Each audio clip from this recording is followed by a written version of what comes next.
Hello, what's up mga bossing at idol ko? Welcome back sa panibagong vlog mga bossing. Magandang araw po sa inyong lahat. Shoutout po sa mga kababayan nating OFW at sa mga viewers po natin dito sa Pinas. Marami pong salamat sa inyong walang sawang suporta at panonood po sa aking mga upload mga bossing.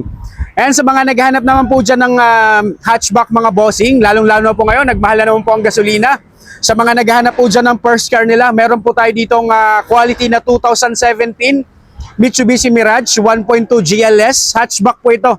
Automatic transmission, gas yung engine. Odometer nito, 74,000 km ang tinakbo. Lady first owner po ito mga boss. Price po nito, 368,000 kasama na po ang transfer of ownership mga boss. Ganda ng kulay ng unit na to mga boss. Presentable outside appearance. Panalo rin po ang unit na to sa mga naghahanap po ng hatchback dyan. Highly recommended to, ako na pong nagsasabi mga boss. Kompleto pa po ito, may dalawang original remote key, may manual and booklet po, kompleto. Mga papel natin, ready for transfer, wala pong problema, galing po ng first owner yan mga boss. Sa appearance muna tayo, sipatin nyo tong mabuti mga bossings. Mga headlight yan, malilinaw po ang headlight yan, wala pong basag, wala pong mga faded dyan. Top of the line series po yung GLS, ito yung naka-keyless entry, push start button na rin to. Meron na rin siyang fog lamps, saka ang ganda ng trim ng ng front grille niya sa mga GLS variant po. Ayan, kung ano po yung linaw dito sa kabila ng headlight, ganun din po dito sa kanan. Sa kabilang side na to. Panalo pa to mga bossing. Ako na po ang nagsasabi sa mga naghahanap dyan ng pang everyday use. Ito, matipid po talaga to sa gas. Lalo-lalo po ngayon, nagmahal po ang gasolina. Ito, kaya naghahanap muna tayo ng mga iba-vlog natin na talagang magagamit nyo talaga pang everyday use. Side mirror, meron na ring repeater na signal light, meron na ring repeater na signal light dyan sa ating side mirror. Ikutan muna natin to. Naka-garnish na rin po to. Dito sa side na to. Makinis to. Bagong bapping lang po ito, kaya ganyan po siya kakintab mga boss. Yung mga hairline scratches na natanggal po yan. Naka 15 inches sa two-toned alloy wheels, stock pa po na mags yan. Ang gulong nito nasa 85% trade life. Tapos hindi pa po expired yan, 2022 production date. Lahat po ng gulong na apat, para-paras po yung brand, para-paras po ang production date, para-paras po ang kapal niyan. Ayan, sa likod naman, nakita nyo naman po kung paano naman to na-maintain to ng first owner natin, yung lady first owner natin. Kita nyo naman po yung conduction sticker po. May sariling parking. Well-maintained po itong unit natin. And mga taillight, kompleto, bumbo. Malilinaw po yung taillight. Ayan. Sa side din na to. And sasabihin po natin kung may mga gas-gas po dyan. Ito, wala po. Malinis po itong unit natin. Makinis po itong unit natin. And nakita nyo naman yung conduction sticker din sa harap. Ayan, wag na po natin patagalin. Sipatin na po natin yung interior nito. Ayan yung interior natin mga bossing. Ayan, sidings. Pag tayo naman po ang nagbablog, talagang masusi po natin chine-check para sulit naman po yung ibibili nyong pera. And wala naman po itong bangga, 100% not flooded unit po itong unit, itong sasakyan po natin. And sa mga naghanap po dyan ng kotse na madaling i-parking, matipid sa gas, eto na pong hinahanap nyo. Dashboard, malinis ang dashboard.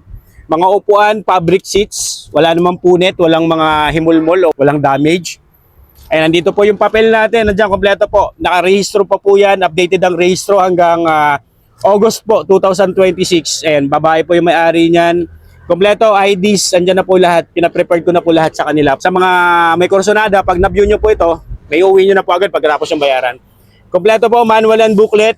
Service booklet, andito po. Kompleto po lahat dyan. Naka-deep dish matting. And mga bossing. Naka-deep dish matting. Malinis ang loob nito. Naka-touchscreen head unit, malamig ang aircon, tsaka syempre ini-scan po natin, lipat tayo sa kabila. Yung result ng ating scan, wala pong fault code yan. Yan. Zero po, DTC po, yung diagnostic trouble code 0. Maayos po yung unit natin, talagang literal nasasakyan nyo na lang mga bossing. And steering wheel, maayos. All power and all mechanism, gumagana po lahat. And naka-keyless entry, push start button, start po natin yung engine nito. Ayan po. Ito lang po yung ating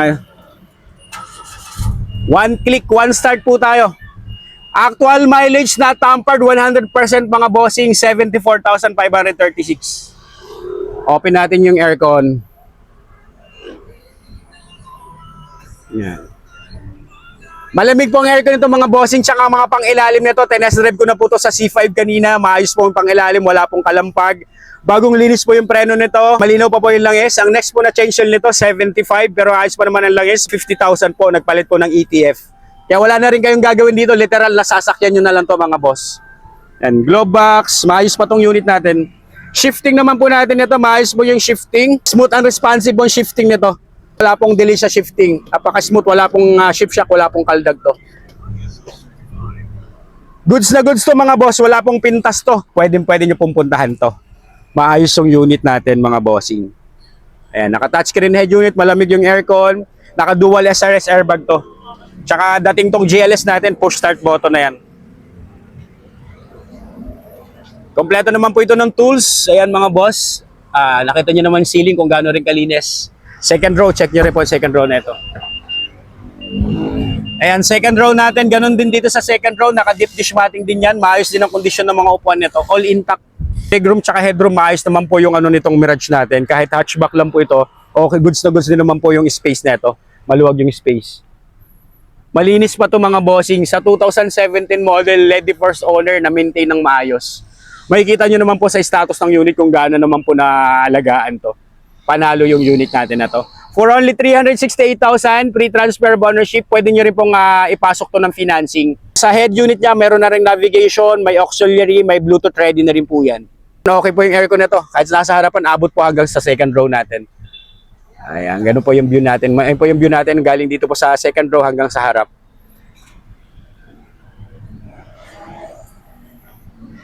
Tsaka ang ganda ng kulay, panalo. Check natin yung ano nito. Trunk space nito.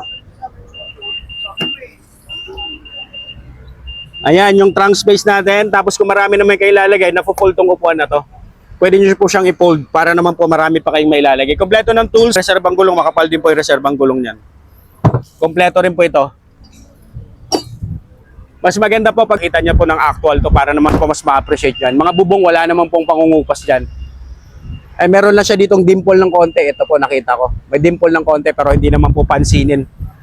Sayang din po kung ipaparepaint. Sayang yung original paint po niyan.